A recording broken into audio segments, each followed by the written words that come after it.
Hello friends, आप सभी को मेरा जय हिंद। आज के इस वीडियो में आप सभी का स्वागत है। आज मैं आपको कुछ जो हमारे पास सामने केसेस आए हैं उनके बारे में डिस्कस करना चाहती हूँ।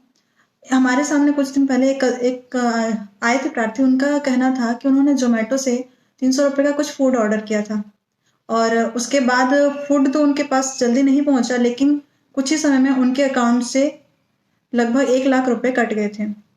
जब हमने उनका डिटेल स्टेटमेंट लिया तो हमें पता चला कि उन्होंने जब जोमेटो से फूड के लिए ऑर्डर किया था तो फूड का डिलीवरी का जब उनको नहीं मिला तो उन्होंने क्या किया कि गूगल में जाके कस्टमर केयर का नंबर सर्च किया और चूंकि वहाँ बहुत सारे नंबर उनको दिखे तो उन्होंने एक नंबर को चूज किया। उनको लगा कि वो सही कस्टमर केयर का नंबर है और उन्होंने उस नंबर पे सर्च करके बातचीत करना स्टार्ट किया और उनसे कहा कि उनका फूड अभी तक डिलीवर नहीं हुआ है और उनके पैसे भी वापस नहीं हो रहे हैं जो अकाउंट से उनके कट गए हैं। तो उस कस्टमर केयर वाले ने उनको कुछ ऑप्शन दिए और कहा कि आप जोमेटो में जाइए और वहाँ पे हम प्रोसेस बताते जा रहे हैं, आप ऑप्शन पे क्लिक करते जाइए, आपको आपका फूड डिलीवर हो जाएगा। फिर उन्होंने जोमेटो में जाके सारे ऑप्शन को क्लिक करते गए और वहाँ पे एक ऑप्शन आया था पे। जब उन्होंने पे वाले ऑप्शन को क्लिक किया तो उससे कुछ ही समय बाद उनके अकाउंट से एक बार 50,000 और एक बार 49,000 का अमाउंट ट्रांजेक्शन हो गया। तो उसके बाद जब उनके अकाउंट में जब मैसेज आया कि उनके अकाउंट से इतने पैसे कट गए हैं, तब उन्हें लगा कि नहीं, ये अभी कुछ गलत कर दिया। तब वो उसके बाद अपना ट्रांजेक्शन को ऑफ करवा के हमारे पास आए।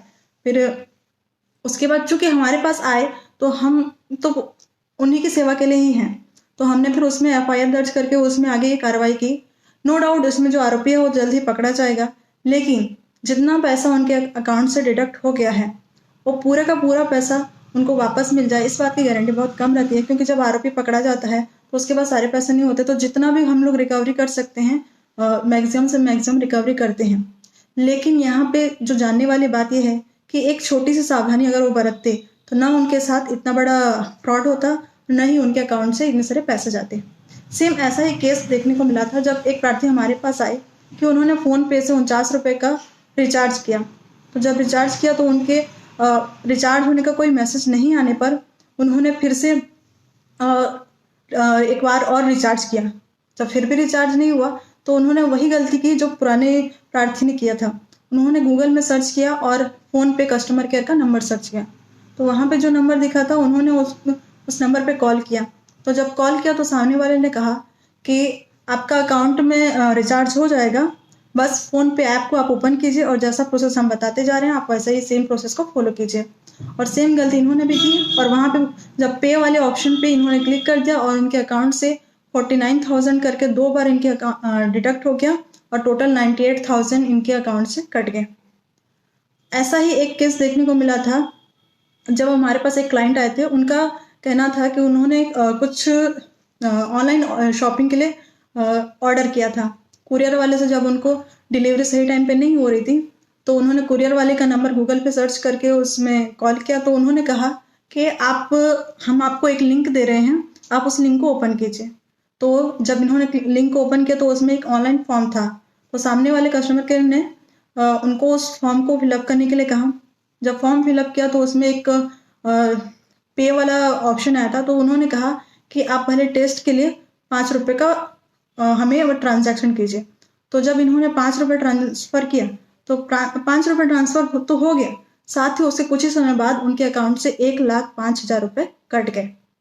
चूंकि उनके अकाउंट में 1,05,000 से ज्यादा पैसा था ही नहीं, इसलिए 1,05,000 कटे। अगर उनके अकाउंट में और पैसे होते तो हो सकता है कि सारे के सारे पैसे कट जाते।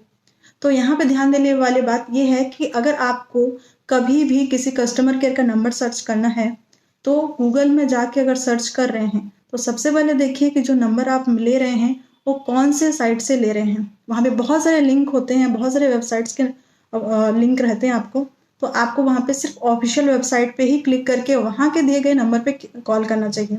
साथ ही जो भी आप सर्विस या कंपनी को कॉल कर रहे हैं या उनका सेवा ले रहे हैं तो वहाँ पे देखिएगा जब आप उनके ऑथेंटिकेट ऐप को डाउनलोड करके उसमें अगर करते हैं तो वहाँ पे उनका जो कस्टमर उनका ऑफिशियल नंबर रहता है या ऑफिशियल ईमेल आईडी दिया रहता है, वहाँ पे वो दिया रहता है। तो हमेशा ऑफिशियल जो उनके साइट है उसको जाना चाहिए और इवन कई बार होता है कि एटीएम से भी कई लोग किसी बैंक अधिकारी से या फिर बैंक कस्टमर केयर को लगाना रहता है, तो वो भी उसके लिए भी गूगल में सर्च करते हैं। जबकि आप अगर एटीएम में देखेंगे तो एटीएम में पीछे तरफ उनका टोल फ्री नंबर दिया रहता है, तो हमेशा उसी नंबर पर जाया करें। आप अगर किसी वेबसाइट को देखते हैं तो उसमें देखिएगा, अगर जो सिक्योर वेबसाइट होगा तो उसमें HTTP जो ऊपर में URL रहता है उसमें HTTP के साथ में S लगा रहता है। इसका मतलब है कि आप एक सिक्योर वेबसाइट में हैं। साथ ही एक लॉक का सिंबल भी रहता है। और अगर HTTP नहीं के साथ S नहीं लिखा है या फिर नहीं कहीं पे नॉट सिक्योर लिखा है, तो आप समझ जाइए कि वो कोई फेक वेबसाइट है और वहां पे दिए गए डिटेल पे आप एकदम ब्लाइंडली भरोसा ना करें। एक छोटी सी समझदारी ही, एक छोटा सा, अगर आप किसी भी इंफॉर्मेशन पे भरोसा करने से पहले अपने दिमाग को लगाएं तो आप बहुत बड़े फ्रॉड का शिकार होने से बच सकते हैं। हमारे पास जितने प्रार्थी आते हैं, ऐसा नहीं है कि वो लोग कम पढ़े लिखे या रहते हैं। कई वेल एजुकेटेड भी लोग होते हैं जो इस तरह के ऑनलाइन फ्रॉड का शिकार हो जाते हैं। तो हमेशा अपने सूझबूझ से काम लें, और जब भी ऑनलाइन कुछ ट्रांजैक्शन करवाना है या कुछ ऑर्डर करना है तो हमेशा ऑथेंटिकेट वेबसाइट को फॉलो करें। और उनका जो कई लोग होता है कि ब्राउज़र से जाते हैं और zomato.com इस टाइप से सर्च करके उसमें से फिर जोमेटो का एप्लीकेशन जब ओपन होता है तो उसमें से ऑर्डर करते हैं। तो हमेशा जो उनका मेन ऐप रहता है उस ऐप को आप इंस्टॉल कर लें, और इंस्टॉल्ड ऐप जो वेरीफाइड ऐप है वहीं से ही आप ऑर्डर करें। आज के लिए जानकारी बस इतना ही। किसी को कोई क्वेरी हो तो आप पूछ सकते हैं, साथ ही आप डायरेक्ट मैसेज भी कर सकते हैं। Thank you. जय हिंद।